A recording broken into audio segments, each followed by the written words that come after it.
Friends, நம்ம இப்போ எங்கே வந்திருக்கோம்னா காசிமேடு ஃபிஷ் மார்க்கெட் பக்கத்தில் இருக்க N4 பீச்சுக்கு தான் வந்திருக்கோம். என்ன ஸ்பெஷல்னு பார்த்தீங்கன்னா மீன் பிடிக்கிறது தான். அது சாட்டர்டே சண்டேன்னு பார்த்தீங்கன்னா நிறைய பேர் ஃபிஷ்ஷிங்னே வந்துருக்குவாங்க. நாங்களும் அதுக்கு தான் வந்திருக்கோம். இங்கே மீன் பிடிக்கிறதுக்கு தேவையான fish line, fish food, hook, தூண்டில் எல்லாமே நியர்பையாக கிடைக்குது. நம்ம அங்கே போய் கூட பர்ச்சேஸ் பண்ணி வாங்கிக்கலாம். இந்த வீடியோ பார்க்கும்போது எங்கள் சேனல் சப்ஸ்கிரைப் பண்ணாதவங்க சப்ஸ்கிரைப் பண்ணிக்கோங்க. பக்கத்தில் இருக்க பெல் ஐக்கானையும் கிளிக் பண்ணிக்கோங்க. இந்த சில்ட்ரன்ஸை கூட்டிகிட்டு போகும்போது கப்பு முக்கியம், பிகிலுங்கிற மாதிரி சேஃப்டி முக்கியம் கைஸ். ரொம்பவும் எட்டிப்பாக விட்றாதீங்க, உங்கள் கையிலேயே பிடிச்சிக்கோங்க.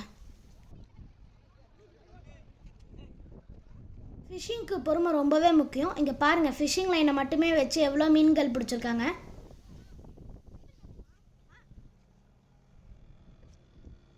உங்களுக்கு ஃபிஷ்ஷிங் பிடிக்குமா? அப்போ N4 பீச்சுக்கு வாங்க, ஃபிஷ்ஷிங் என்ஜாய் பண்ணி பண்ணுங்கள்.